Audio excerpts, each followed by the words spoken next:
The parade ground at Fort Richardson gleamed under the harsh afternoon sun. 423 soldiers standing in perfect formation as sweat trickled down their faces beneath their dress uniforms. What none of them expected was that in the next 30 minutes, they would witness an event that would be whispered about in military circles for decades to come.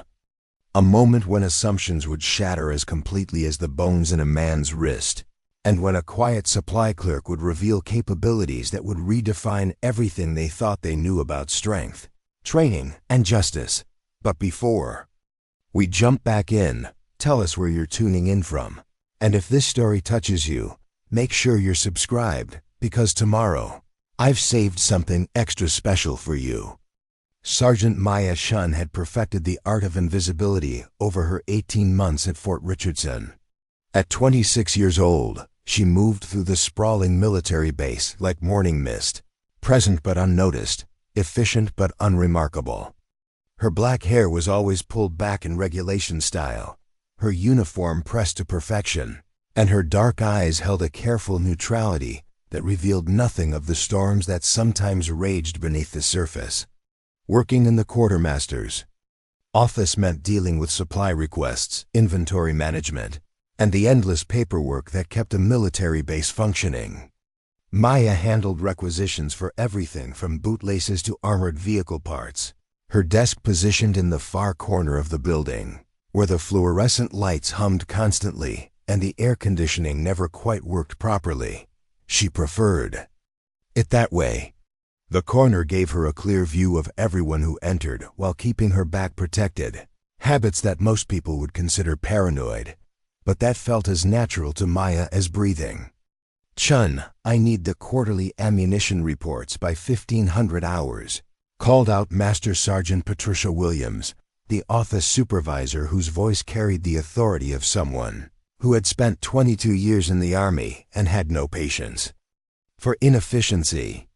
Williams was a stocky woman in her early 40s who ran the quartermaster's office with military precision and genuine care for her subordinates, though she rarely showed the latter quality openly. "Already completed, Sergeant," Maya replied quietly, gesturing to a neat stack of papers on the corner of her desk. "Cross-referenced with usage reports from the firing ranges and training exercises. The discrepancies you asked me to investigate are highlighted in yellow." Williams picked up the reports and flipped through them, her eyebrows rising slightly as she absorbed the thoroughness of Maya's work. The young sergeant had not only completed the assigned task, but had identified several inefficiencies in ammunition distribution and suggested cost-saving measures that could save the base thousands of dollars annually. "This is exceptional work, Chen. How long did this take you?" "About 2 hours, Sergeant. The database queries were straightforward once I identified the pattern inconsistencies." What Williams didn't know was that Maya had spent those 2 hours not just compiling reports, but conducting what amounted to a complete tactical analysis of the base's ammunition storage and distribution systems. She had identified security vulnerabilities, supply chain weaknesses, and logistical inefficiencies that would have impressed officers with decades of experience in military operations. But Maya had learned long ago to present her work as simple, clerical efficiency rather than the kind of strategic thinking that might raise uncomfortable questions about her background. The quartermaster's office buzzed with its usual afternoon activity.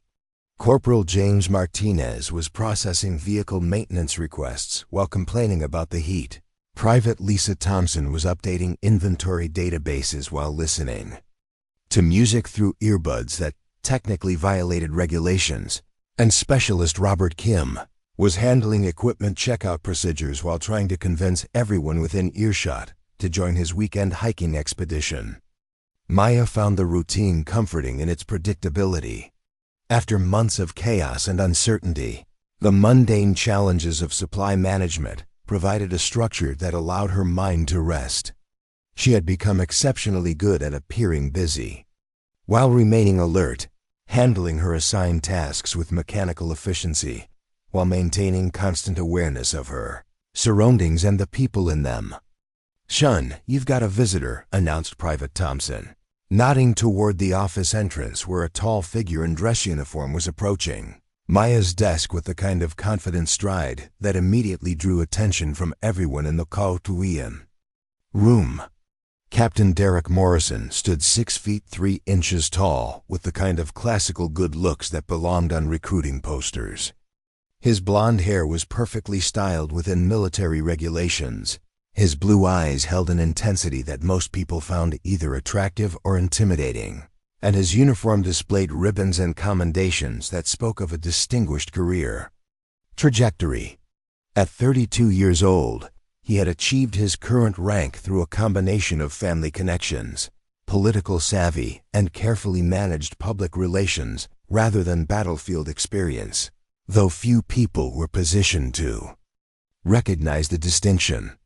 Morrison commanded the base's training battalion and was widely regarded as someone destined for higher rank and greater responsibilities. He had graduated from West Point with honors, completed all the right staff courses, and maintained relationships with influential officers throughout the military hierarchy.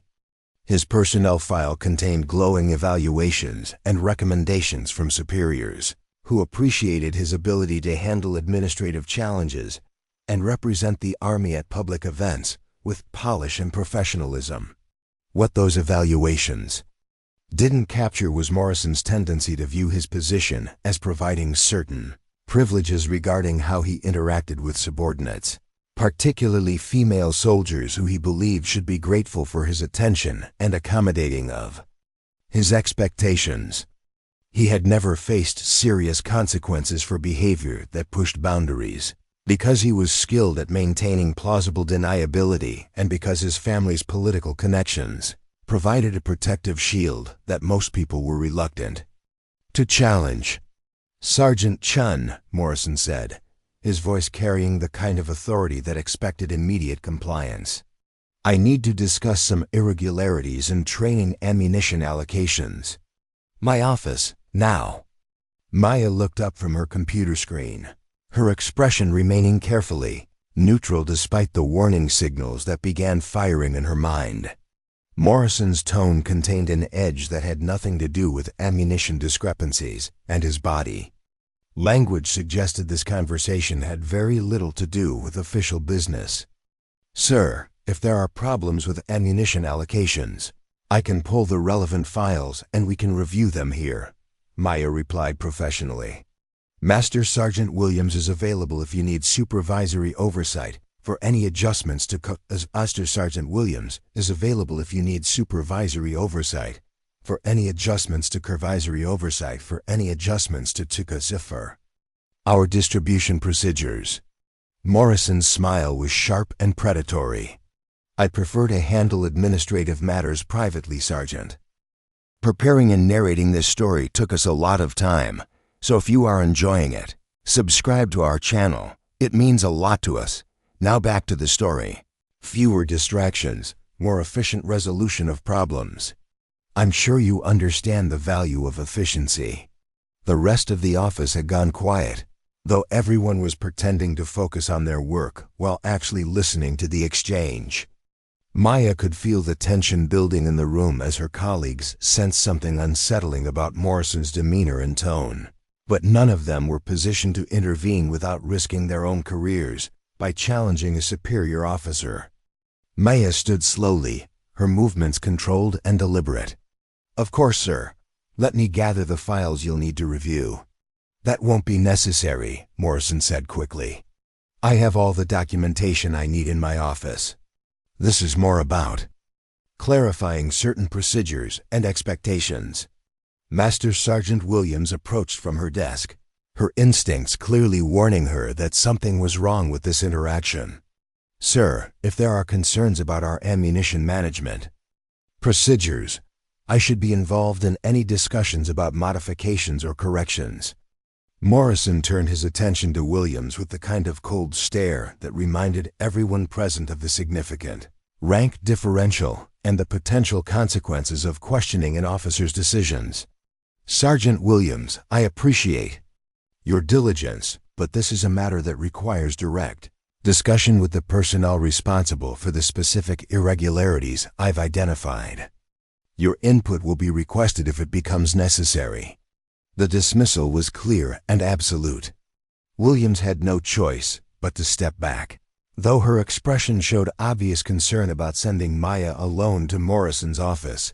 In the military hierarchy, challenging an officer's direct order without substantial justification could result in career-ending consequences, and Morrison had been careful to frame his request in terms that provided him with procedural cover.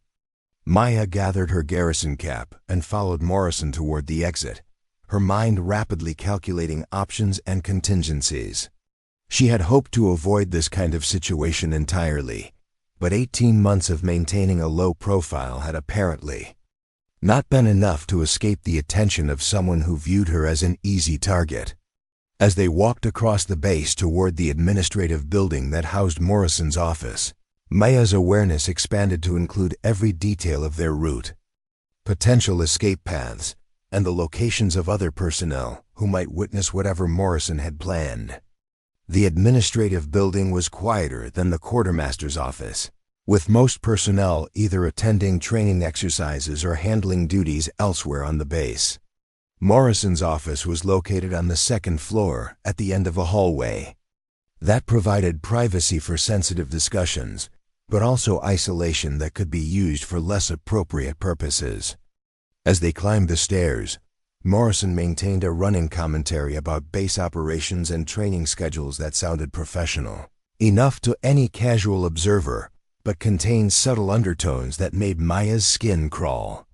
"You know, Chen, I've been watching your work in the quartermaster's office," Morrison said as he unlocked his office door. "Your attention to detail is impressive. Your efficiency ratings are exceptional. You clearly have capabilities that extend beyond basic supply management." Morrison's office reflected his status and ambitions. The walls displayed his West Point diploma, various military certificates, and photographs of him with high-ranking officers and political figures. His desk was positioned to command the room, with guest chairs arranged to place visitors in subordinate positions. The office had one window that faced away from the main base areas, and Morrison had positioned his furniture to ensure that anyone seated across from his desk would have their back to the door. Maya remained standing near the entrance, her hand resting casually on the door handle while she assessed the room's layout and Morrison's positioning. Her peripheral vision cataloged potential weapons, escape routes, and defensive positions, while her expression maintained the neutral professionalism expected of a subordinate meeting with a superior officer. "Please, sit down," Morrison said, gesturing toward one of the chairs positioned in front of his desk. "This conversation requires comfort and privacy." "Sir, I prefer to stand for official discussions," Maya replied politely. "Bet." For maintaining proper military bearing during administrative consultations. Morrison's expression shifted slightly, revealing irritation at Maya's refusal to place herself in the vulnerable position he had arranged. "Sergeant Chen, I think there may be some misunderstanding about the nature of this meeting. This isn't a formal administrative consultation.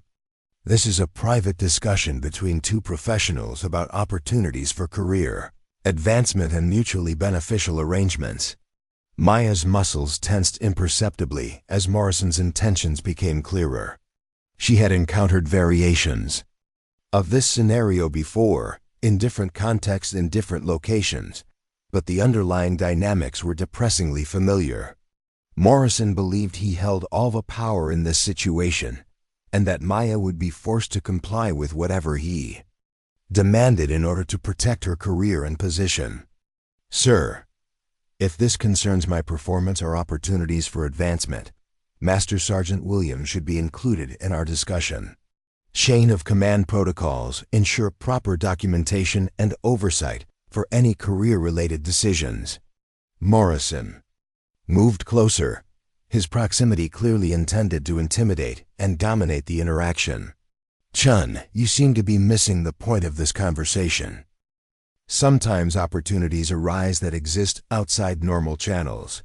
Sometimes talented individuals can benefit from the personal interest and support of officers who appreciate their potential. Maya held her ground as Morrison approached, her breathing remaining steady despite the adrenaline beginning to flow through her system.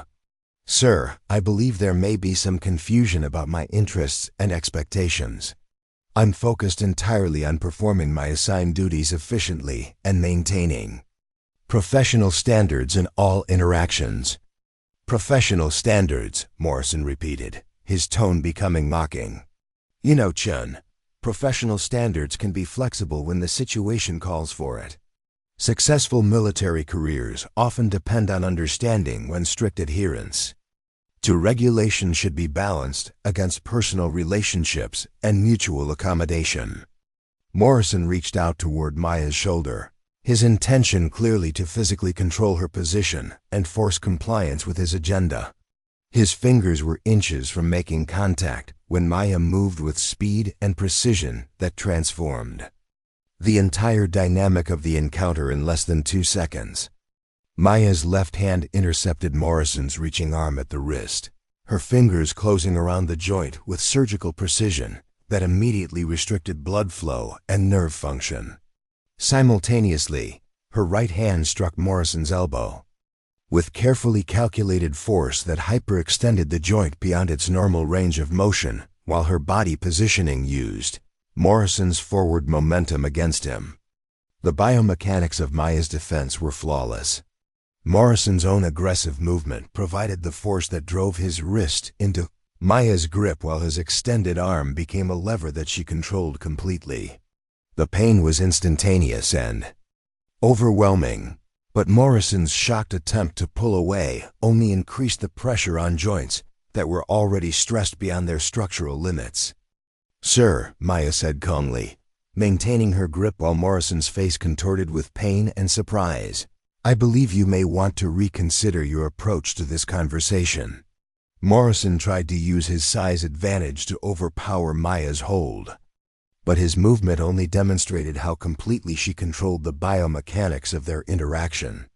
Any attempt to pull away increased the stress on his wrist and elbow, while trying to push forward drove him deeper into a position where Maya could apply additional pressure with minimal effort.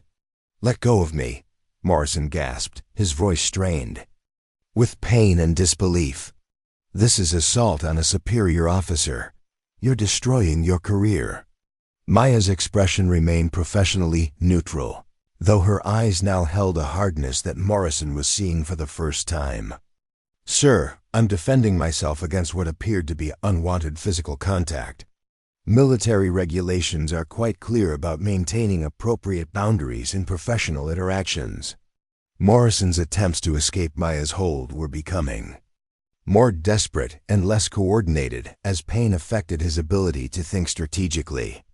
He tried to grab Maya's wrist with his free hand, but she adjusted her positioning smoothly to keep his other arm at a distance, while maintaining perfect control of the joint lock that held him helpless.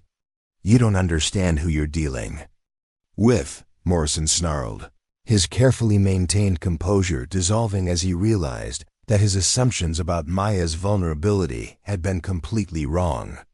"I have connections throughout this command. I can destroy your career with a phone call." Maya applied slightly more pressure to Morrison's wrist, and he immediately stopped struggling as the pain became too intense to ignore. "Sir, with respect, I think you may be the one who doesn't understand the situation you've created." Through Morrison's office window, Maya could see military personnel moving across the base grounds, following their normal afternoon routines with no awareness of the confrontation taking place in the administrative building. In a few hours, the base would conduct its weekly formation ceremony where all 423 soldiers would gather for administrative announcements and recognition ceremonies. Morrison's breathing was becoming ragged as he struggled with both physical pain and the psychological shock of discovering that his intended victim possessed capabilities that he had never imagined. The carefully constructed scenario where he held all the power had collapsed completely, leaving him trapped in a situation where every movement increased his vulnerability. "What do you want?" Morrison finally asked, his voice hoarse with pain and desperation. Maya's grip remained steady and precise, applying exactly enough pressure to maintain control without causing permanent damage. "I want you to remember this feeling, sir, the helplessness, the fear, the realization that someone you thought was weak actually held all the power." Morrison's eyes widened as he began to understand that Maya's defense was not simply a reflexive response to his aggression, but a calculated demonstration delivered by someone with extensive training in controlling human movement and inflicting precise amounts of pain. The level of skill required to execute and maintain the joint lock he was experiencing suggested military training far beyond anything a supply clerk should possess. "Who are you?" Morrison whispered, fear beginning to override his anger as he realized he had made a catastrophic error in judgment. Maya smiled for the first time since entering Morrison's office, but the expression held no warmth. "I'm exactly who you thought I was, sir. A sergeant working in the quartermaster's office, who prefers to be left alone to do her job quietly." Morrison tried once more to break free from Maya's hold, putting all his strength into a desperate attempt to overpower her control. The result was immediate and decisive, a sharp crack as the bones in his wrist separated under pressure that Maya had carefully calculated to cause maximum pain without permanent disability. Morrison's scream echoed through the administrative building, a sound of pure agony that immediately drew attention from anyone within hearing range. Maya released her grip and stepped back as Morrison collapsed to his knees, cradling his injured wrist against his chest while his face went pale with shock and pain. "Sir, it appears you've sustained an injury," Maya said professionally. "I should call for medical assistance immediately." Footsteps thundered up the stairs as military personnel responded to Morrison's scream. The first person through the door was Sergeant First Class David Martinez, the building's security supervisor, followed closely by two military police officers who had been conducting routine patrols nearby. "What happened here?"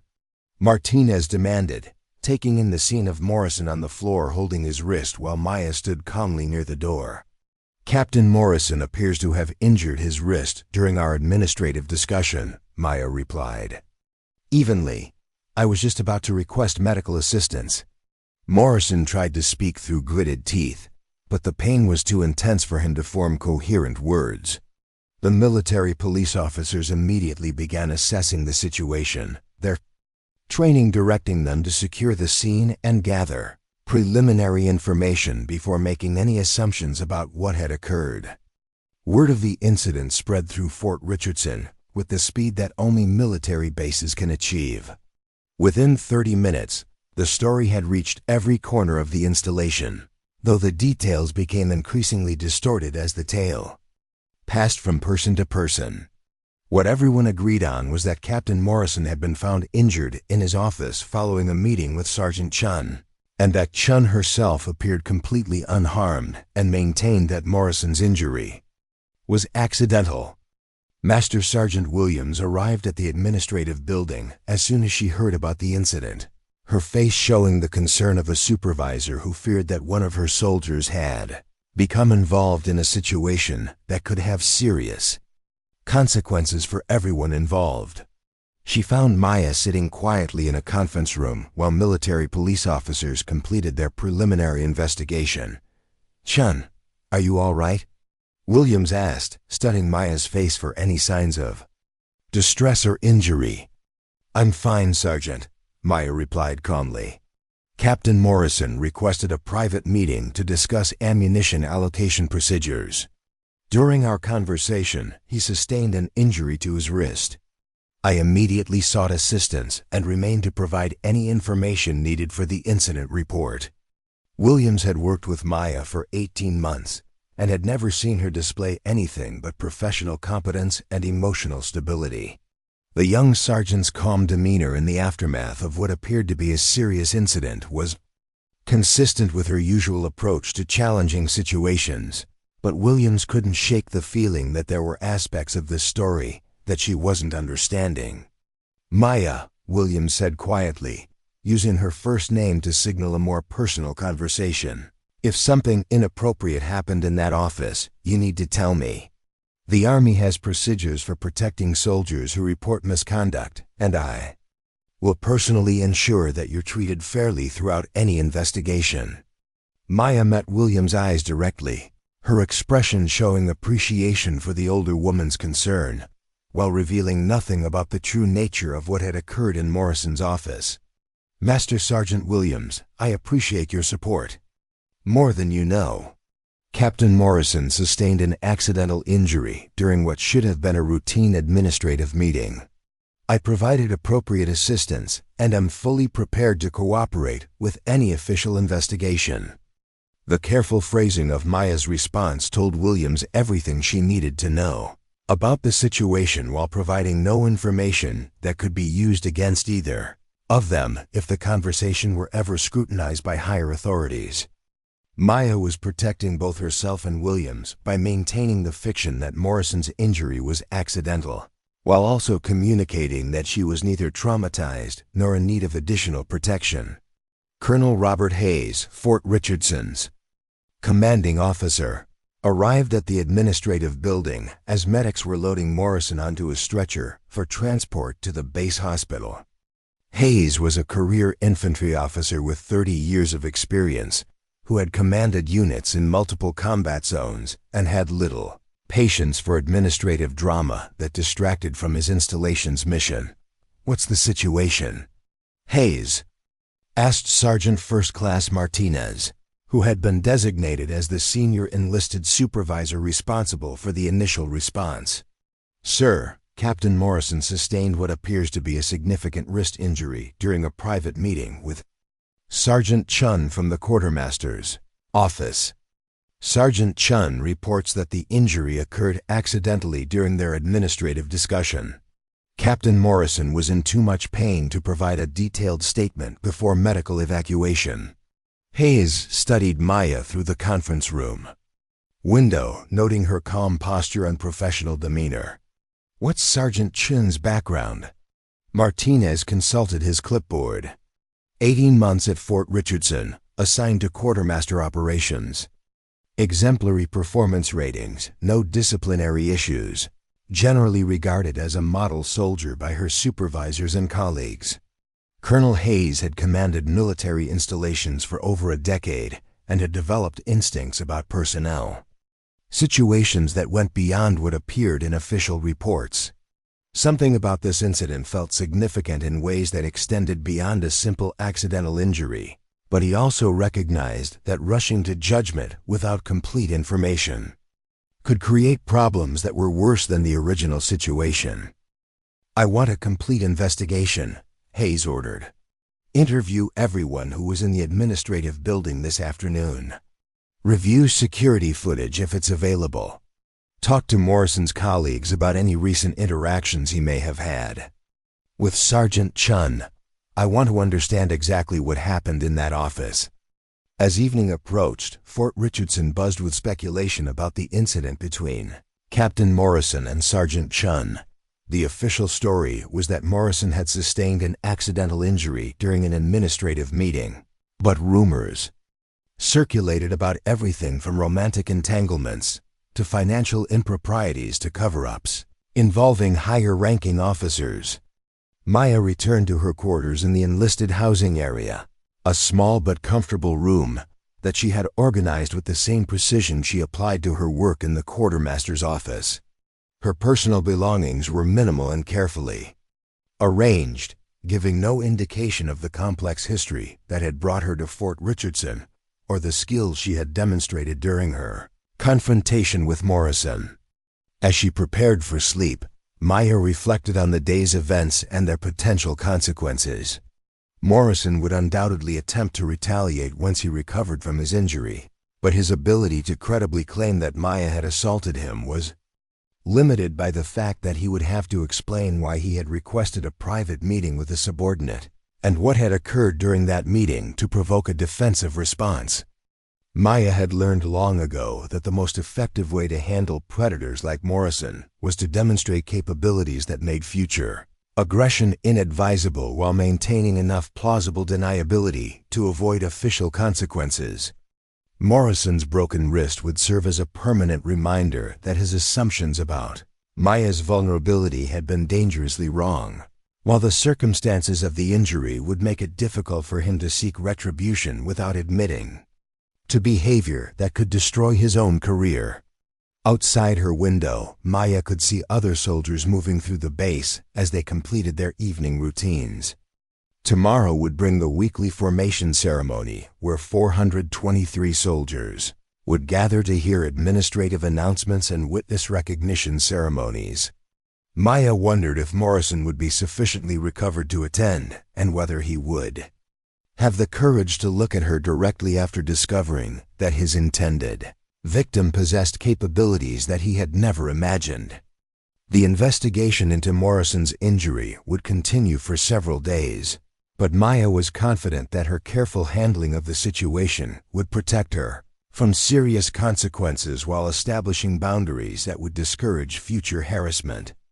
She had managed to defend herself without revealing the full extent of her training and background, maintaining the low profile that had served her well during her 18 months at Fort Richardson.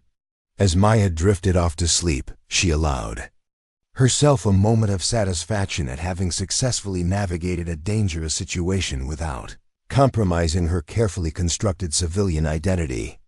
Morrison had learned a painful lesson about the dangers of making assumptions based on appearances, and word of his injury would spread through the officer corps as an object lesson about maintaining appropriate professional boundaries. Tomorrow would bring new challenges and new opportunities to remain invisible, while serving her country in a capacity that allowed her to use her organizational skills without drawing attention to the more specialized training that she preferred to keep hidden. Maya Chen had successfully defended herself against Captain Morrison's aggression, but the true test would be whether she could continue to maintain her cover while dealing with the inevitable consequences of having demonstrated capabilities that raised uncomfortable questions about her background and training. The base settled into its nighttime routine, with security patrols making their rounds and duty personnel maintaining essential operations while the majority of soldiers rested in preparation for another day of military life.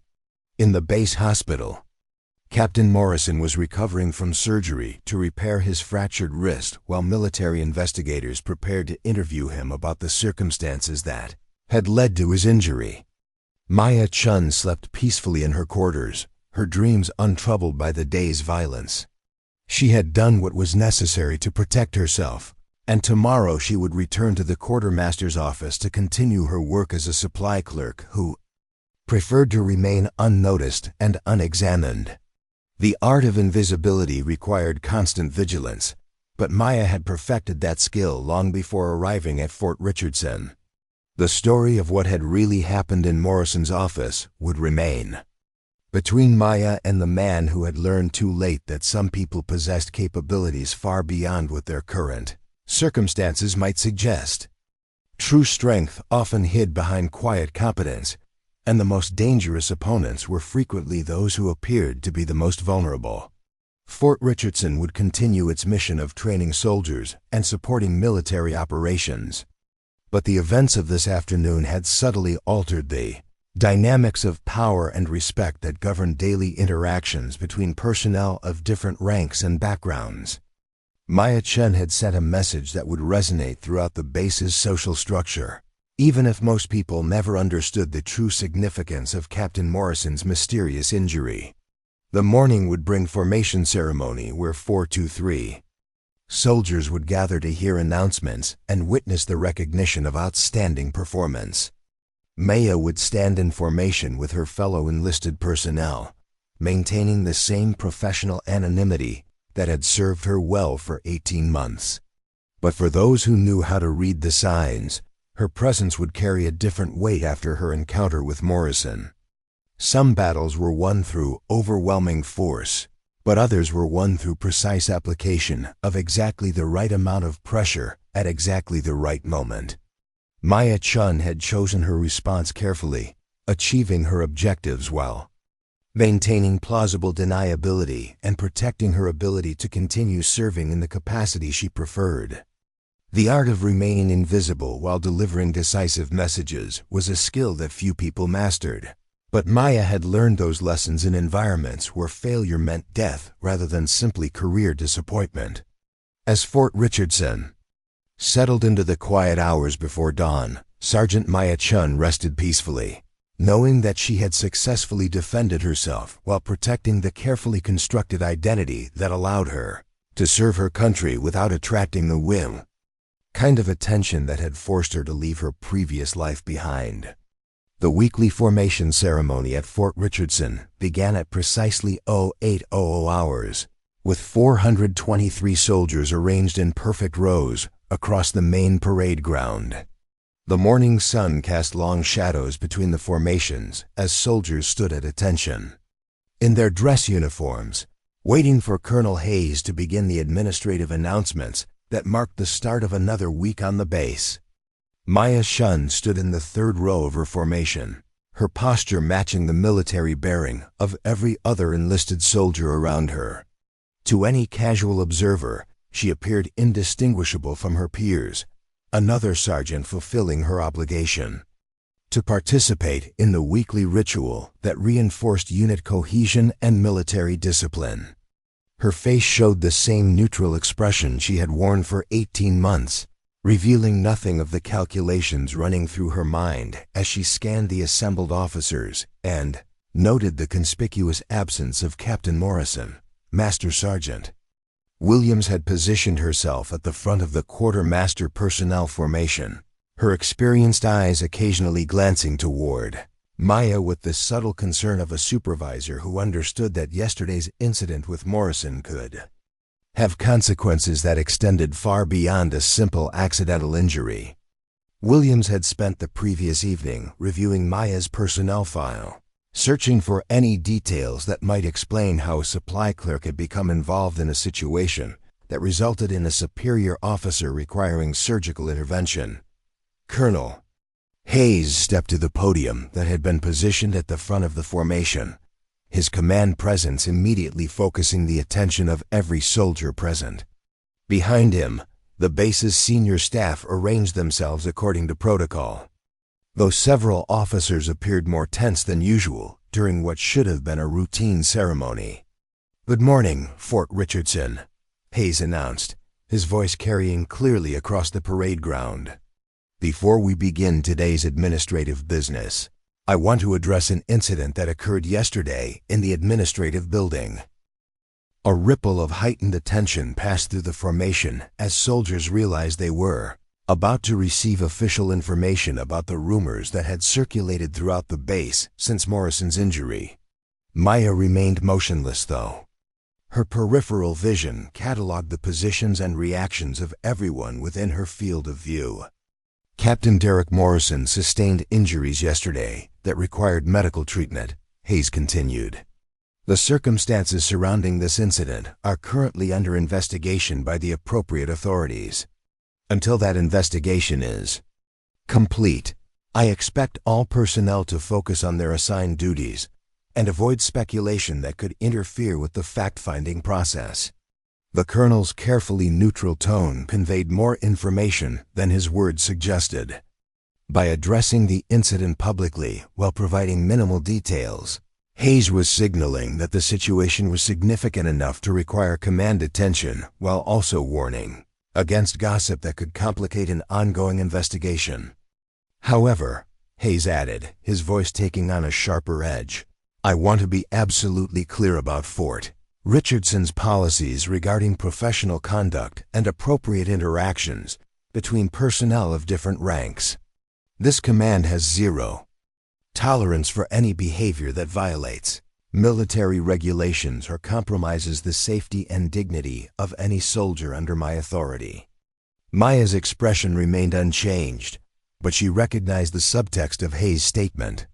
The colonel was using the formation ceremony to send a message about professional boundaries and appropriate conduct, suggesting that Morrison's injury had occurred in circumstances that raised questions about his behavior rather than Maya's actions. Furthermore, Hayes continued, I want every soldier on this base to understand that allegations of misconduct will be investigated thoroughly and impartially, regardless of the rank or connections of the individuals involved. The Army's commitment to equal treatment and justice applies to every member of this installation. The implications of the colonel's remarks began settling over the assembled soldiers as they realized that Morrison's injury might have been connected to inappropriate behavior rather than a simple accident. Maya could feel the subtle shift in atmosphere as hundreds of military personnel began reassessing the rumors they had heard and the assumptions they had made. Major Elizabeth Santos will now provide updates on training schedules and administrative requirements, Hayes announced, stepping back from the podium to allow his deputy commander to continue the ceremony. Santos was a compact woman in her late 30s whose no-nonsense demeanor had earned respect throughout the base during her 2 years as deputy commander. She approached the podium with the confidence of someone who had commanded respect in environments where competence mattered more than political connections. Training exercise Thunder Mountain will commence Monday morning at 05:00 hours, Santos announced. All battalion-level units will participate in combined arms exercises designed to test coordination, communication, and tactical decision-making under challenging conditions. Maya listened to the training announcements while maintaining awareness of the conversations happening around her formation. Soldiers were whispering comments that revealed their growing understanding that Morrison's injury had occurred under circumstances that reflected poorly on his conduct rather than Maya's competence. Additionally, Santos continued, all personnel assigned to administrative and support functions will participate in professional development workshops focusing on workplace communication, conflict resolution, and appropriate professional boundaries. These sessions are mandatory for all personnel regardless of rank or assignment. The announcement of mandatory professional development workshops was clearly connected to Morrison's incident, though Santos maintained the professional tone required. For official communications, Maya recognized the pattern of institutional response to misconduct allegations, training programs designed to reinforce appropriate behavior while avoiding direct acknowledgement of specific problems.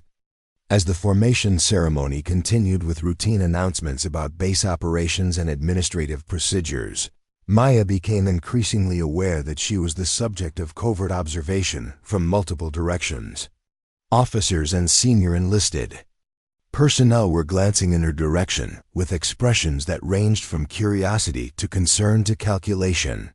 The ceremony concluded with the traditional dismissal procedures, but instead of dispersing immediately to their assigned duties, many soldiers lingered on the parade ground in small groups, continuing conversations that had begun during the official announcements. Maya walked toward the quartermaster building with her usual measured pace, though she could feel the weight of attention following her movement across the base. "Chen, hold up," called a voice from behind her. Maya turned to see Sergeant First Class Jennifer Walsh, approaching with the purposeful stride of someone who had made a decision to engage in a conversation that could have significant consequences. Walsh was a military police investigator whose reputation for thoroughness and fairness had made her one of the most respected law enforcement personnel on the base. At 29 years old, she had handled dozens of misconduct investigations and had developed instincts about personnel situations that went beyond what appeared in official reports.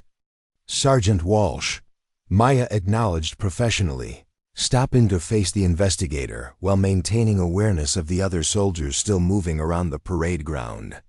"I wanted to speak with you privately about yesterday's incident," Walsh sighed quietly. "Not as part of the official investigation that will happen through proper channels, but as someone who's concerned about your welfare and wants to make sure you understand your options." Maya studied Walsh's expression, recognizing genuine concern rather than investigative manipulation. "I appreciate your consideration, Sergeant Walsh," I've already provided a statement about Captain Morrison's accidental injury, and I'm prepared to cooperate fully with any official inquiry. Walsh nodded slowly, understanding the careful phrasing. That protected Maya while revealing nothing about the true circumstances of Morrison's injury. Chen, I've been investigating misconduct cases for 6 years. I've seen what happens when predators target soldiers they believe are vulnerable. I've also seen what happens when those predators discover they've made serious errors in judgment. The direct acknowledgement of Morrison's predatory behavior surprised Maya, though she maintained her neutral expression while processing the implications of Walsh's statement.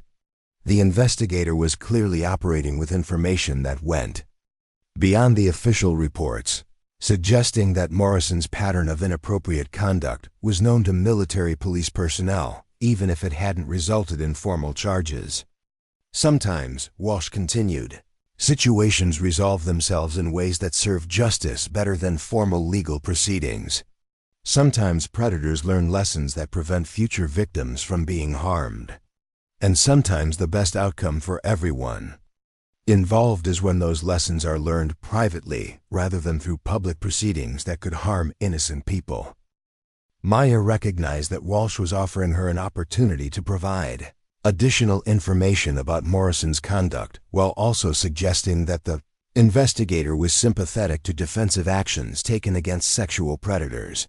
The conversation was being conducted in terms that provided plausible deniability for both participants while communicating clearly about the real issues involved. Sergeant Walsh, I'm grateful for your concern and your commitment to protecting soldiers on this base.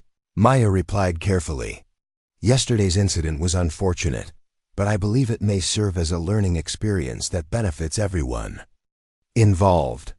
Walsh smiled grimly, understanding that Maya was confirming both Morrison's inappropriate behavior and her own role in delivering consequences that the formal military justice system might not have provided. Chen, between you and me, there are a lot of people on this base who are hoping that Captain Morrison's injury helps him remember the importance of maintaining appropriate professional boundaries. The conversation was interrupted by the approach of Lieutenant Colonel Marcus Thompson, Fort Richardson's executive officer, whose presence immediately shifted the dynamic of their interaction. Thompson was a career staff officer whose political instincts had earned him positions of influence throughout his 20-year military career, though his actual leadership experience remained limited to administrative environments. Sergeant Chen, Thompson said formally, I need to speak with you about your involvement in yesterday's incident. My office immediately. Maya exchanged a quick glance with Walsh, who nodded almost imperceptibly to indicate her support before stepping back to allow the lieutenant colonel to conduct his business. Maya followed Thompson toward the headquarters building, her mind rapidly assessing the potential reasons for this summons and the implications of being called to meet with such a senior officer. Thompson's office reflected his position in the base hierarchy, with furnishings and decorations that emphasized his authority while providing comfortable surroundings for the administrative meetings that comprised most of his daily activities.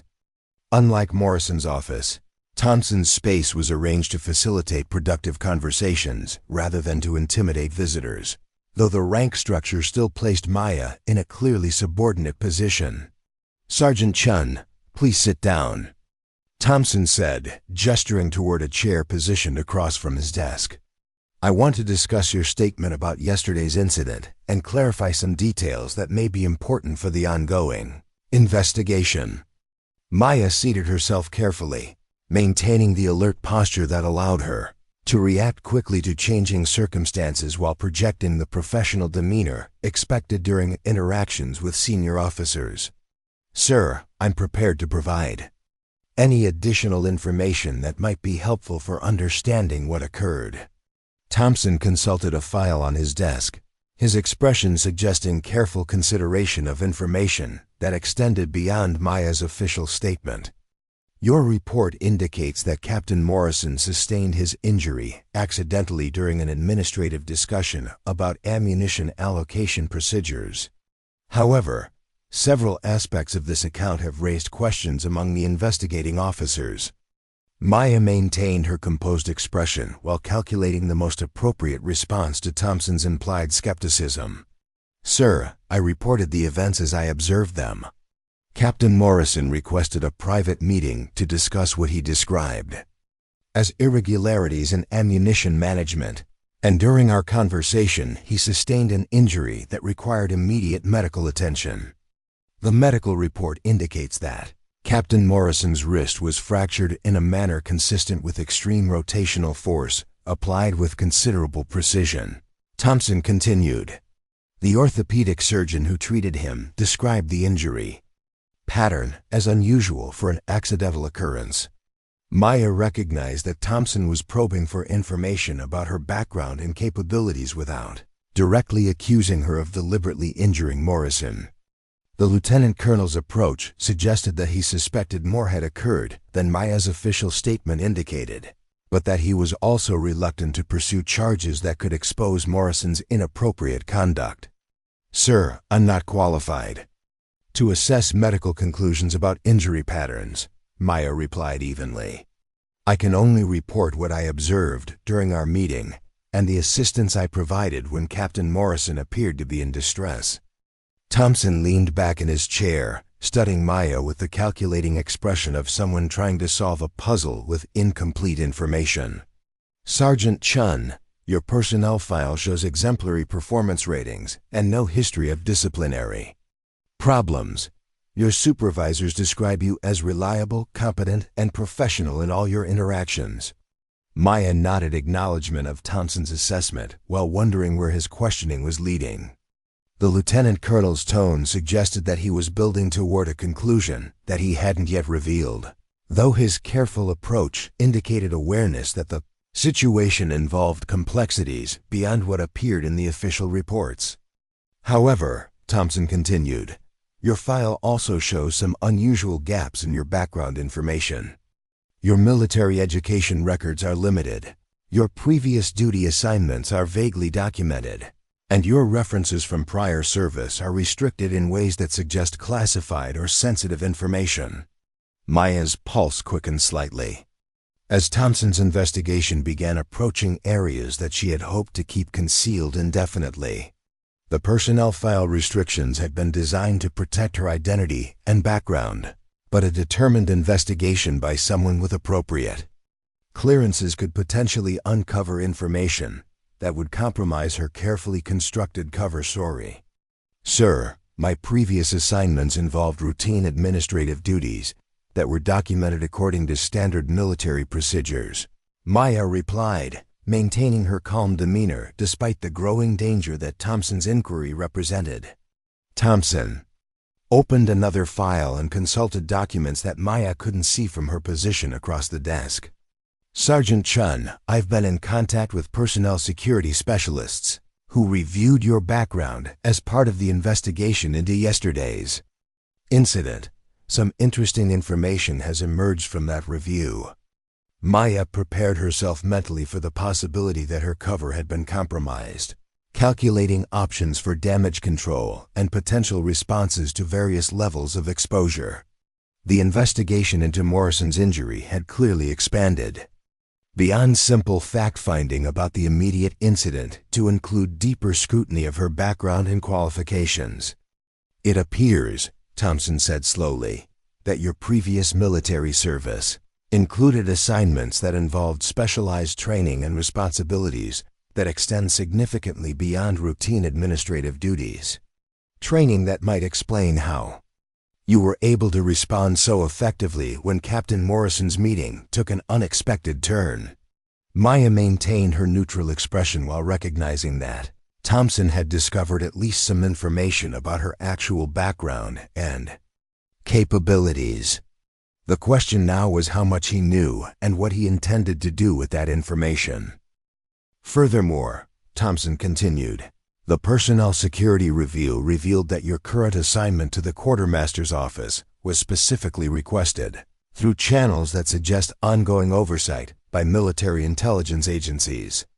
You're not just a supply clerk, are you, Sergeant Chen?" Maya realized that continued denial would be counterproductive given Thompson's apparent access to classified information about her background. Sir, I'm currently assigned to quartermaster operations and I perform those duties to the best of my ability. Any previous training or experience I may have received serves to make me more effective in my current position. Thompson smiled for the first time during their conversation, recognizing Maya's careful acknowledgement of her concealed background without direct admission of specific capabilities or assignments.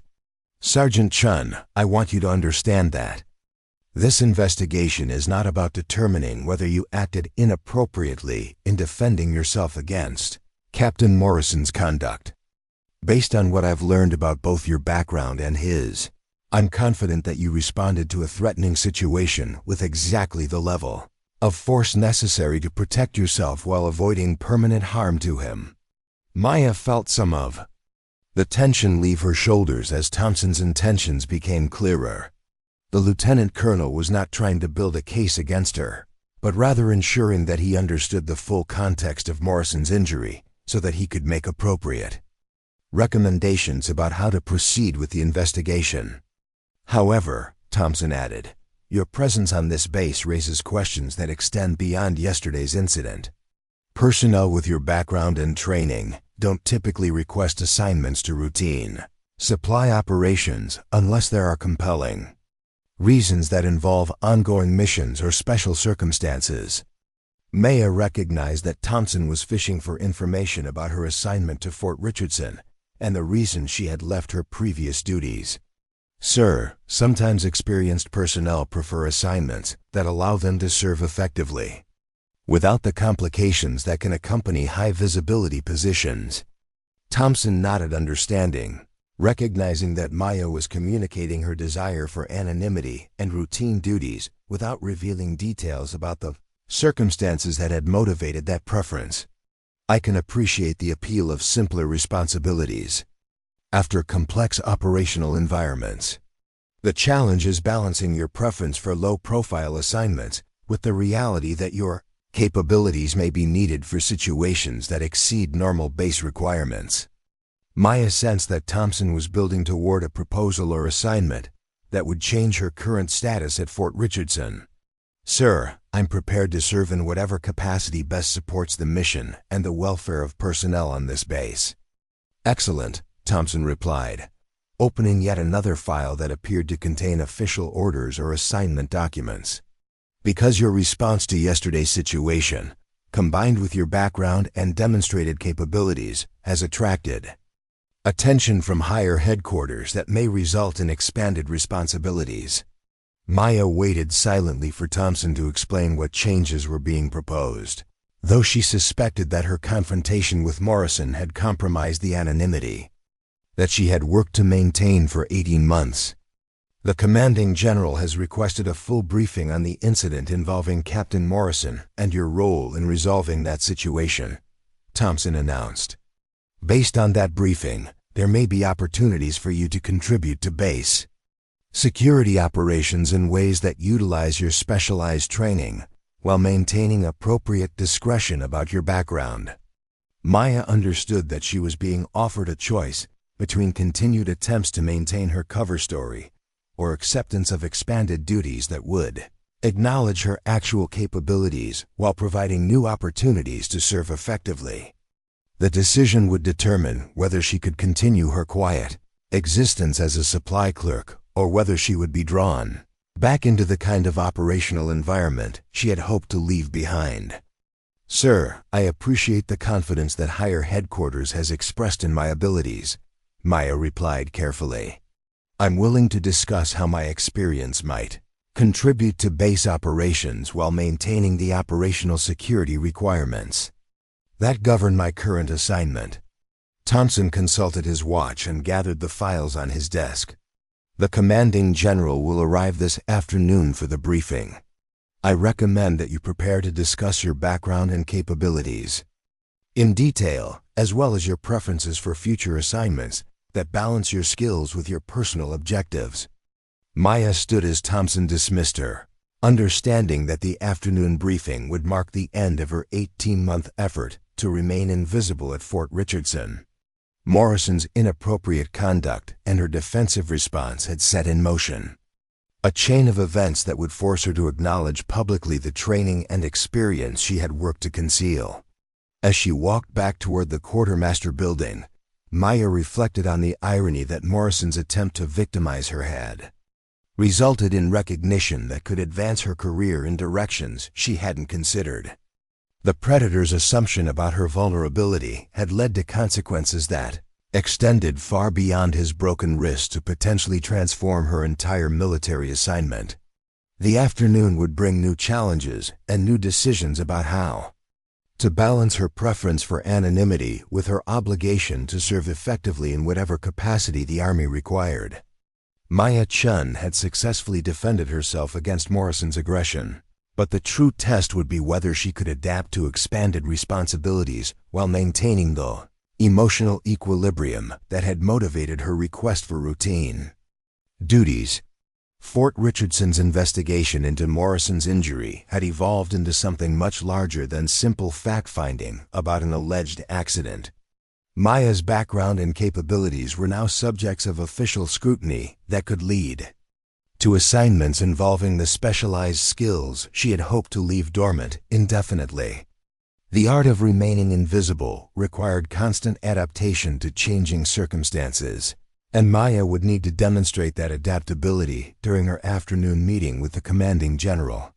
Some battles were won through strategic retreat, but others required accepting new positions that offered better opportunities to serve effectively while protecting the people who depended on military personnel to maintain their safety and security.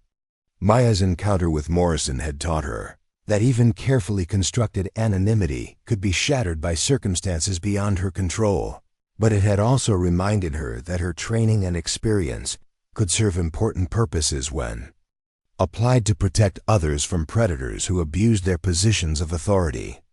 The afternoon briefing would determine whether Maya Chen could continue serving as a supply clerk with a hidden past, or whether she would be asked to accept new responsibilities that acknowledged her actual capabilities, while providing opportunities to prevent other soldiers from experiencing the kind of harassment that Morrison had attempted to inflict on her.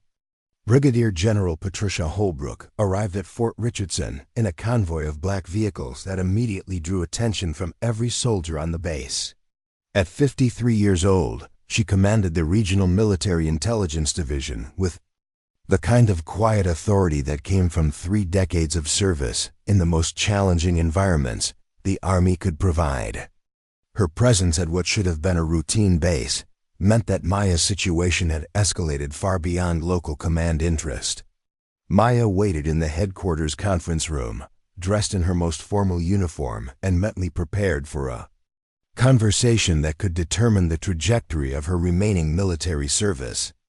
Through the conference room windows, she could observe the increased security presence that accompanied high-ranking visitors, though the measures seemed more extensive than a simple administrative visit would require.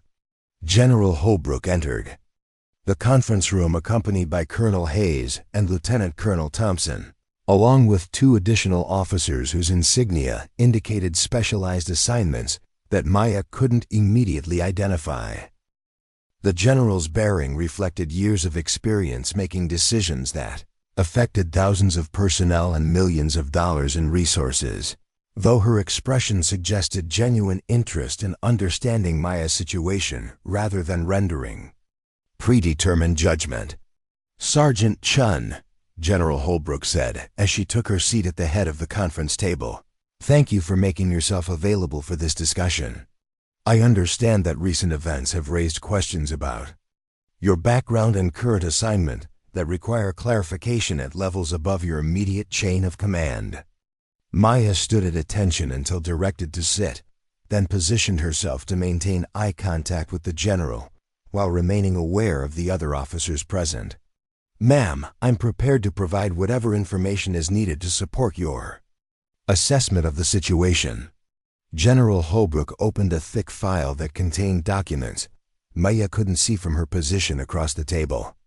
Before we discuss yesterday's incident with Captain Morrison, I want to review your actual military background rather than the sanitized version that appears in your current personnel records. Maya felt her carefully constructed anonymity dissolving as the general prepared to reveal information that had been classified for reasons involving national security and personal protection. Ma'am, I understand that my previous assignments may have involved activities that require special handling for security purposes. Sergeant Chen, the general said with a slight smile. Or should I address you by your former rank of Captain Sarah Mitchell, formerly assigned to the 1st Special Forces Operational Detachment Delta? The revelation of Maya's true identity and background sent a shock through the conference room that was palpable even among officers who had suspected that her cover story was incomplete. Colonel Hayes and Lieutenant Colonel Thompson exchanged glances that revealed their surprise at learning that they had been hosting a former Delta Force operator without their knowledge.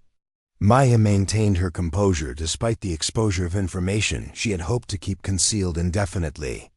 Ma'am, that individual completed her service obligations and requested transfer to routine administrative duties for personal reasons that were documented through appropriate channels. General Holbrook consulted additional documents in her file, her expression indicating familiarity with classification levels and operational details that extended far beyond what local command personnel would normally access. Captain Mitchell's service record includes 3 combat deployments, 47 successful missions behind enemy lines, and specialized training in close-quarters combat, intelligence gathering, and personnel recovery operations. The officers present absorbed this information with varying degrees of astonishment and comprehension. Maya's background explained not only her ability to handle Morrison's aggression, but also the unusual restrictions in her personnel file and the circumstances surrounding her assignment to Fort Richardson. Furthermore, the general continued, Captain Mitchell's request for transfer to routine duties was approved following psychological evaluation that indicated combat stress, symptoms requiring assignment to low-intensity environments for recovery and stabilization purposes. Maya appreciated the general's tactful description of the circumstances that had motivated her departure from special operations, though she recognized that the official terminology couldn't capture the full complexity of her decision to seek anonymity and routine responsibilities. However, General Holbrook added, yesterday's incident suggests that Captain Mitchell's recovery process may have progressed to the point where expanded responsibilities could be considered without compromising her psychological welfare or operational effectiveness. Maya understood that she was being evaluated for reassignment to duties that would utilize her actual training and experience, though she remained uncertain about her readiness to return to the operational environment she had worked to escape. Ma'am, I appreciate the confidence expressed in my potential for expanded duties, Maya replied carefully. I'm committed to serving effectively in whatever capacity best supports military objectives, while maintaining the personal equilibrium that allows me to contribute positively to unit cohesion and mission success. General Holbrook closed the file and leaned back in her chair, studying Maya with the analytical gaze of someone who had assessed countless personnel for critical assignments. Sergeant Chen, your defensive action against Captain Morrison demonstrated both technical proficiency and tactical restraint that indicate your training remains current and your judgment remains sound. Colonel Hayes spoke for the first time since the general's arrival, his tone reflecting newfound respect for Maya's background and capabilities. Ma'am, if I may ask, what specific duties are being considered for Sergeant Chen's expanded assignment? The general turned her attention to Hayes with an expression that acknowledged his legitimate interest while indicating that some information remained above his clearance level. Colonel, Fort Richardson has been selected for expansion of security operations that require personnel with specialized training in threat assessment, close protection, and counterintelligence activities. Maya recognized the type of assignment being described, though she remained uncertain about her willingness to accept. responsibilities that could draw her back into the operational intensity she had sought to avoid. These duties would involve liaison with federal agencies investigating personnel security issues, protection of visiting dignitaries, and assessment of potential threats to base operations, General Holbrook explained.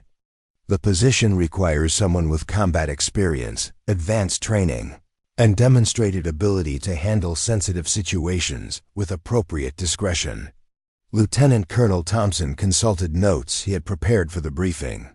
"Ma'am, would this assignment require Sergeant Chen to acknowledge her previous rank and specialized background, or would she continue operating under her current cover identity?"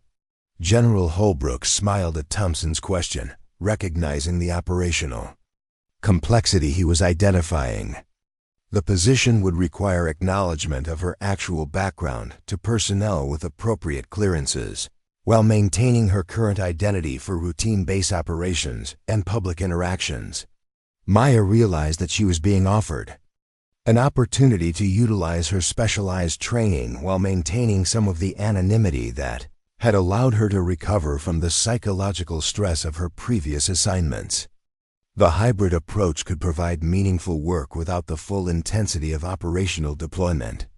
"Ma'am, I have concerns about my readiness for assignments that require the kind of split-second decision-making and life-or-death responsibilities that characterized my previous duties," Maya said honestly.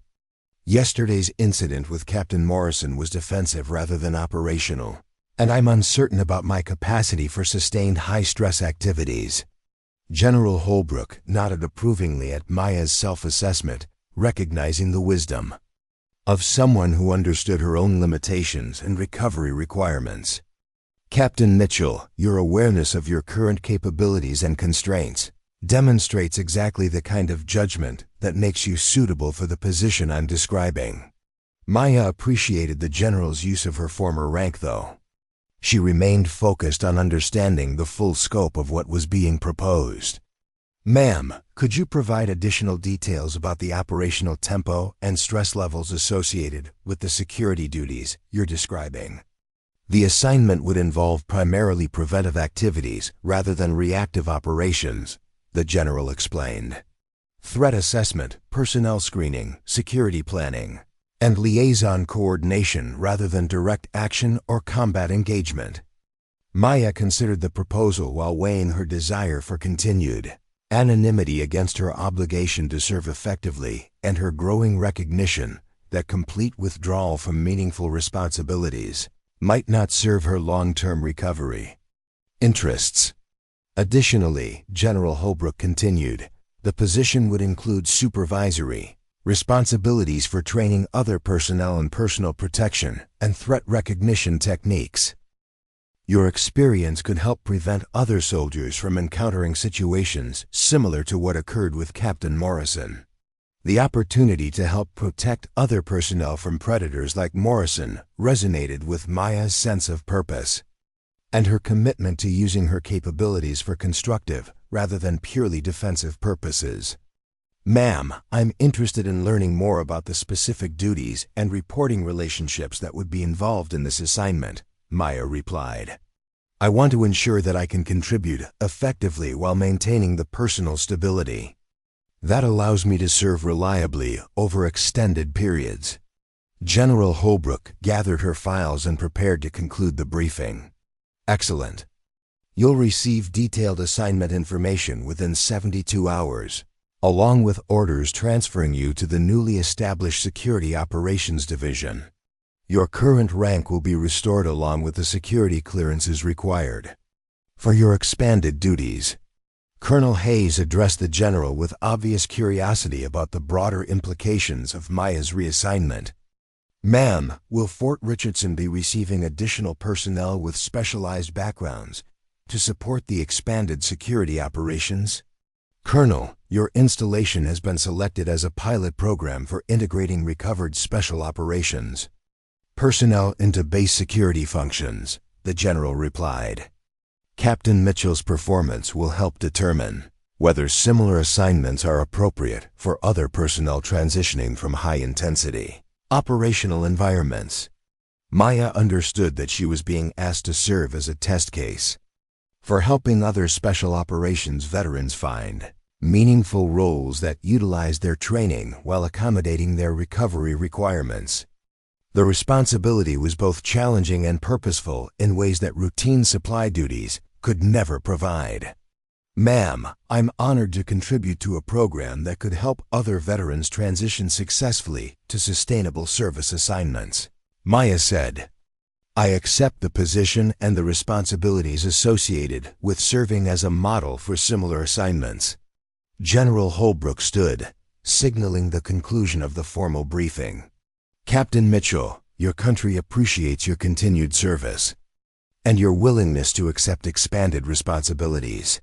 Your experience defending yourself against Captain Morrison has demonstrated that your recovery has progressed sufficiently to handle challenging situations with appropriate competence and restraint." As the general prepared to leave, Colonel Hayes addressed one final question about Morrison's status and the investigation into his conduct. "Ma'am, what disposition is being recommended for Captain Morrison's case?" General Holbrook's expression hardened slightly as she considered Morrison's situation. "Captain Morrison will face administrative review for conduct unbecoming an officer, with particular attention to patterns of inappropriate behavior toward subordinate personnel. His injury has provided an opportunity for reflection on professional boundaries that should benefit his future service, assuming he demonstrates capacity for behavioral modification." Maya recognized that Morrison would face consequences for his predatory behavior, though the general's diplomatic language suggested that his family connections might limit the severity of official punishment. The broken wrist and public humiliation would serve as ongoing reminders of the dangers of abusing authority and misjudging potential victims. Furthermore, the general added, "Captain Morrison's case will be used as a training example for professional development programs focusing on appropriate conduct and respect for all personnel regardless of rank or gender." Maya appreciated that Morrison's misconduct would serve educational purposes that could help prevent similar incidents involving other potential predators and victims. The transformation of his failed assault into a cautionary tale represented a form of justice that extended beyond individual punishment to institutional learning. As General Holbrook departed Fort Richardson, Maya reflected on the dramatic changes that 24 hours had brought to her carefully structured routine. Morrison's attempt to victimize her had resulted not only in his own injury and humiliation, but also in the exposure of her background and reassignment to duties that could provide meaningful purpose while supporting her continued recovery. The afternoon formation ceremony proceeded without Morrison's presence, though rumors about his injury and the circumstances surrounding it continued circulating throughout the base. Maya stood with her fellow soldiers, understanding that this would be her final ceremony as an anonymous supply clerk before beginning duties that would acknowledge her actual training and experience. Master Sergeant Williams approached Maya after the formation dismissed, her expression showing a mixture of pride and concern about the changes that would affect their working relationship. "Maya, I heard about your reassignment to the new security division. I want you to know that working with you has been one of the highlights of my supervisory experience." Maya appreciated Williams' support and mentorship during her 18 months of recovery and transition. "Master Sergeant Williams, your leadership and protection created the environment that allowed me to stabilize and prepare for expanded responsibilities. I won't forget the kindness you showed when I needed time to heal." Williams smiled with the satisfaction of someone who had successfully nurtured a subordinate through difficult circumstances. "You're going to excel in your new position. More importantly, you're going to help other people avoid dangerous situations and develop the confidence to defend themselves when necessary." Over the following weeks, Maya's transition to her new duties proceeded smoothly as she began working with federal agencies, training base personnel in threat recognition, and developing security protocols that incorporated lessons learned From her special operations background, her office was located in a secure facility that provided appropriate protection for classified activities, while maintaining access to the base personnel she was responsible for protecting. Captain Morrison returned to duty after 6 weeks of medical leave. Though his demeanor had changed dramatically from the arrogant confidence he had displayed before his encounter with Maya, his wrist required ongoing physical therapy that served as a daily reminder of the consequences of inappropriate conduct. While his colleagues' knowledge of the circumstances surrounding his injury had fundamentally altered his standing within the officer community. Morrison's first interaction with Maya after his return occurred during a mandatory professional development training session that she was conducting for all base personnel. The irony of receiving instruction from the woman he had attempted to victimize was not lost on anyone present, though Maya maintained strictly professional conduct that focused on training objectives rather than personal history. Today's session focuses on recognizing and responding to inappropriate workplace conduct, Maya announced to the assembled officers and enlisted personnel. Every member of this installation has the right to perform their duties without harassment, intimidation, or unwanted advances from colleagues of any rank. Morrison sat in the back row of the training room, his face pale as Maya described scenarios that closely resembled his own behavior without directly referencing their encounter.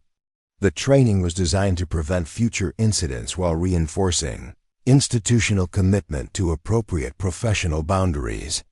Furthermore, Maya continued, every member of this installation has the responsibility to intervene when they witness inappropriate conduct, and the right to defend themselves when they become targets of harassment or assault.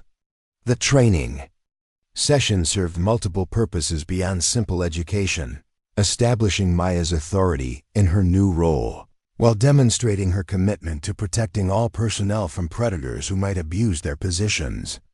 Morrison's presence provided an object lesson about the consequences of inappropriate conduct that resonated with everyone present.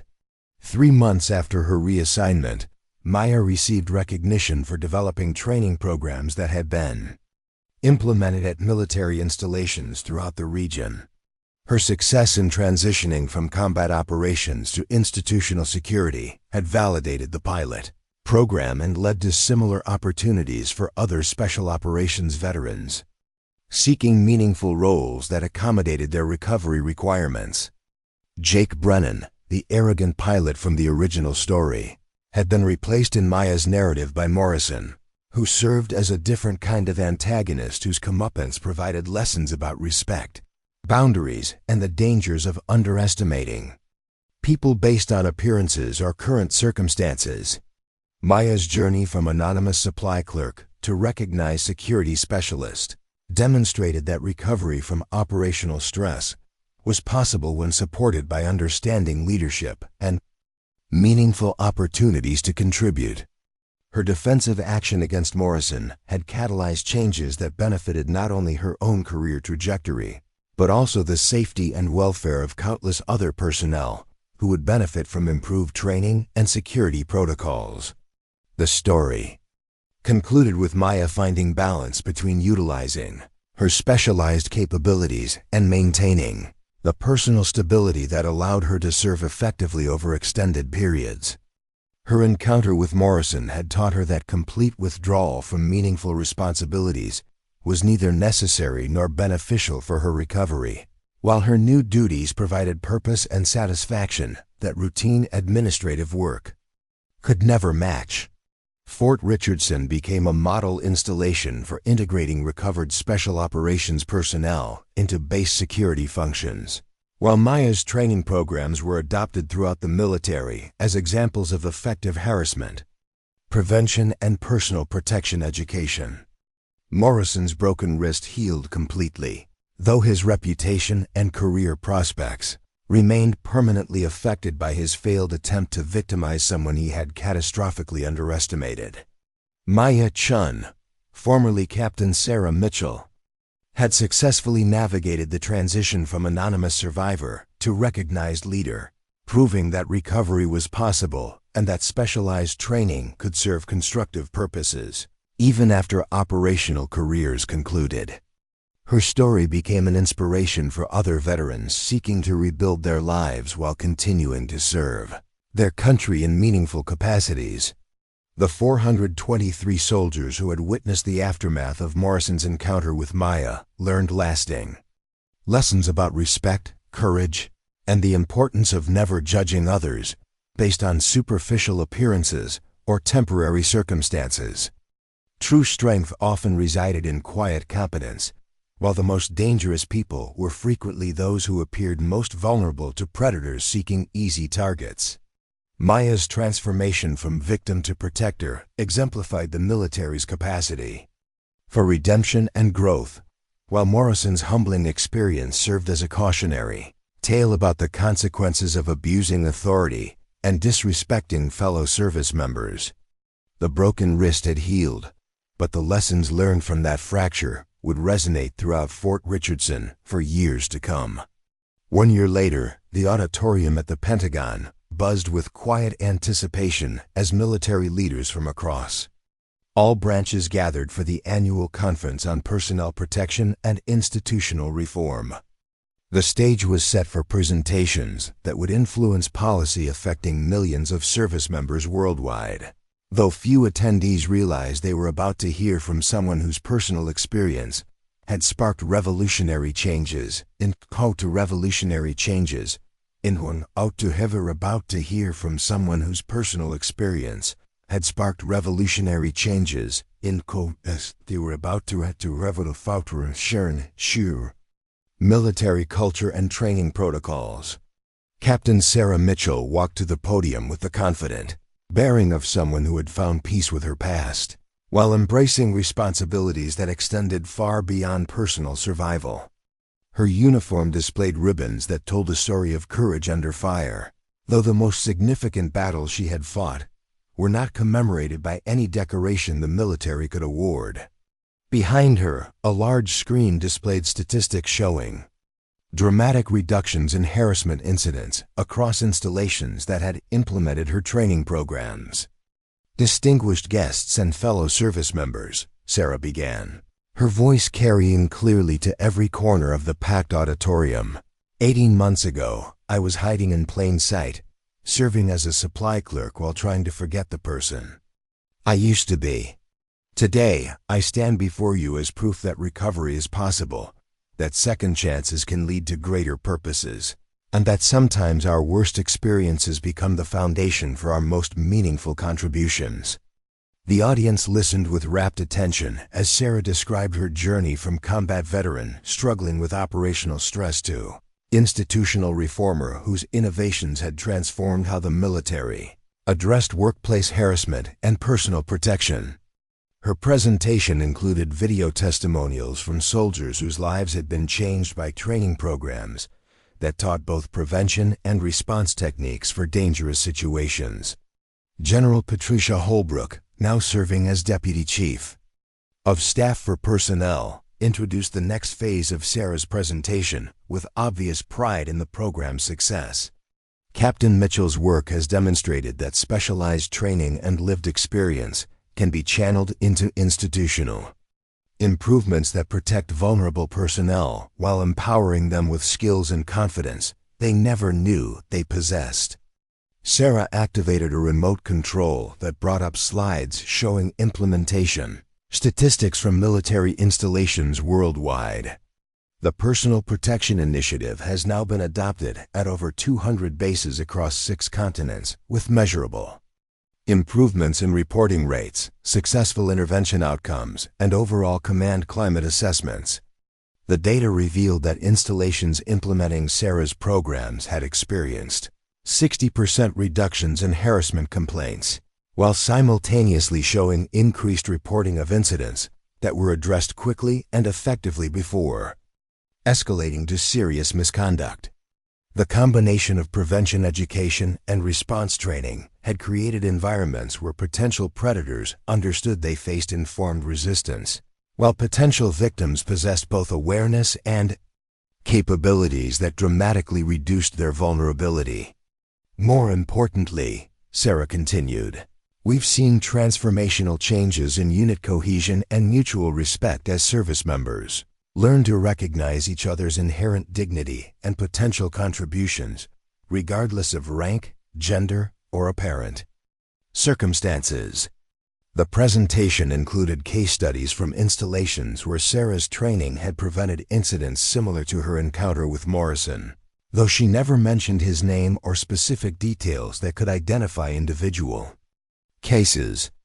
The focus remained on systemic improvements rather than personal vindication, reflecting Sarah's commitment to institutional change over individual recognition. Colonel Rebecca Martinez, Commandant of the Military Police School, addressed the audience about integration of Sarah's techniques into formal law enforcement training.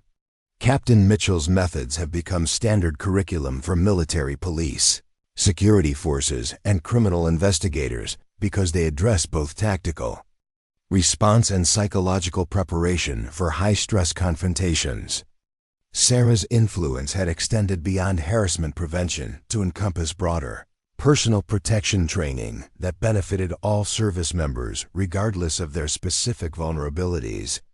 Her techniques for situational awareness, threat assessment, and defensive response had applications ranging from combat zones to administrative environments, creating a more prepared and confident military force overall.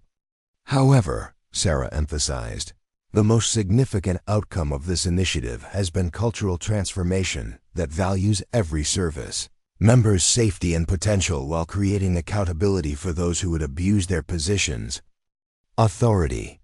The audience absorbed this information with the serious attention that policymakers reserve for programs with proven effectiveness and broad applicability.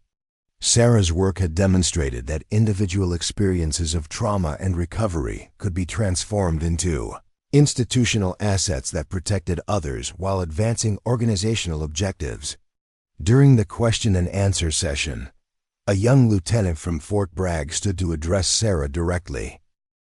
"Ma'am, your training program helped me recognize and report inappropriate conduct from a senior NCO before it escalated to physical assault. The confidence and techniques you taught gave me the courage to defend myself and seek appropriate assistance." Sarah smiled with genuine warmth as she recognized the broader impact of her work extending beyond statistical improvements to individual lives that had been protected and empowered. "Lieutenant, your courage in reporting inappropriate conduct and protecting yourself demonstrates exactly the kind of personal strength and institutional trust that these programs are designed to foster." Similar testimonials followed from personnel representing all service branches and multiple career fields, each describing how Sarah's training had prepared them to recognize dangerous situations, respond effectively to threats, and seek appropriate support when needed. The cumulative effect was a powerful demonstration of how one person's recovery and expertise could ripple outward to benefit thousands of others. Admiral Jonathan Hayes, Chief of Naval Personnel, addressed the broader implications of Sarah's work for military culture and readiness.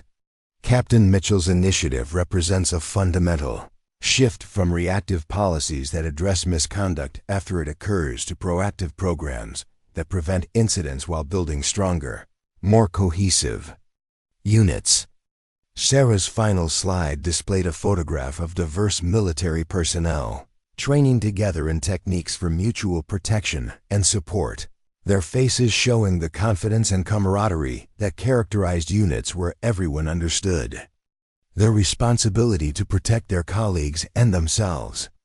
"The greatest lesson I've learned through this process," Sarah concluded, "is that our individual struggles and recoveries can become sources of strength that benefit others facing similar challenges. The trauma that once threatened to destroy my career has become the foundation for work that protects fellow service members while advancing our shared commitment to honor, courage, and mutual respect." A standing ovation that followed Sarah's presentation lasted several minutes, reflecting not only appreciation for her professional accomplishments, but recognition of the personal courage required to transform private pain into public service. Her journey from anonymous survivor to recognized leader had inspired similar initiatives throughout the military and civilian sectors. Following the conference, Sarah returned to Fort Richardson for a special ceremony recognizing the installation's role as the pilot location for her programs. The base had become a model for implementing comprehensive personnel protection initiatives, while serving as a training center where other installations sent personnel to learn Sarah's methods. The ceremony took place on the same parade ground where soldiers had once speculated about Morrison's mysterious injury, though the focus now was on celebrating positive changes rather than dwelling on past incidents. Maya Chen's transformation into Captain Sarah Mitchell had become an inspiration for personnel throughout the military who faced their own challenges with recovery and reinvention. Morrison himself had completed his service obligation and separated from the Army, his career effectively ended by the circumstances surrounding his encounter with Sarah and the subsequent investigation into his pattern of inappropriate conduct. His departure had been quiet and unremarkable, reflecting the institutional consequences that eventually caught up with officers who abused their authority regardless of their family connections or political influence. Master Sergeant Williams, now serving as Senior Enlisted Advisor for the Personnel Protection Program, introduced Sarah at the ceremony with obvious pride in her former subordinate's accomplishments. Captain Mitchell's journey from my supply office to national leadership demonstrates the potential that exists within every service member when they receive appropriate support and opportunities to contribute their unique capabilities. The ceremony concluded with Sarah presenting awards to personnel who had distinguished themselves, implementing protection programs, or intervening in dangerous situations involving their colleagues. Each recognition reinforced the cultural transformation that valued active protection of vulnerable personnel over passive compliance with inappropriate conduct. As Sarah walked across the base following the ceremony, she reflected on the full circle her journey had traveled from her initial arrival as a traumatized veteran seeking anonymity to her current role as a recognized expert whose work influenced military policy worldwide. The quartermaster building where she had once hidden among supply records now housed a training center where personnel learned skills that could save their careers and potentially their lives. The administrative building where Morrison had attempted his assault had been renovated to include secure interview rooms and support facilities for personnel reporting misconduct or seeking assistance with threatening situations. The physical changes reflected institutional commitment to protecting vulnerable personnel while providing appropriate resources for addressing problems before they escalated to violence. Sarah's personal quarters had been relocated to officer housing appropriate for her restored rank and expanded responsibilities, though she maintained the same disciplined lifestyle that had characterized her recovery period. The difference was that her current routine included meaningful work that utilized her specialized training while contributing to purposes larger than personal survival. General Holbrook visited Fort Richardson for the ceremony and took time for a private conversation with Sarah about future opportunities and challenges. Captain Mitchell, your success with the Personnel Protection Initiative has generated interest in expanding your responsibilities to include international training, programs, and policy development at the highest levels. Sarah considered the general's proposal while weighing her commitment to continued service against her need to maintain the personal stability that allowed her to function effectively in high-responsibility positions. Ma'am, I'm interested in opportunities that allow me to contribute at strategic levels while maintaining connection to the operational realities that keep my work grounded in practical effectiveness. The conversation reflected Sarah's growth from someone who had sought complete withdrawal from challenging responsibilities to a leader who understood the importance of balancing personal limitations with professional obligations. Her recovery had progressed to the point where she could accept expanded duties without risking the psychological stability that had required years to rebuild. 6 months later, Sarah was promoted to major and assigned to the Pentagon as Director of Personal Protection Policy, a newly created position that reflected institutional recognition of her expertise and the importance of the programs she had developed. Her office overlooked the same courtyard where she had first presented her work to military leadership, though her perspective had expanded dramatically since that initial presentation. Her new responsibilities included coordination with congressional committees investigating military culture, liaison with civilian organizations addressing workplace harassment, and development of international training programs that shared American innovations with allied militaries facing similar challenges. Sarah's story had become more than personal redemption or professional success. It represented institutional transformation that demonstrated the military's capacity for learning, growth, and adaptation to changing social expectations and operational requirements. Her journey from victim to protector had inspired similar programs throughout government and civilian sectors. The broken wrist that had ended Morrison's predatory behavior had healed completely, though the lessons learned from that confrontation continued reverberating through military culture years later. Sarah's defensive action had catalyzed changes that protected countless others from experiencing the harassment and assault that had once seemed inevitable for vulnerable personnel.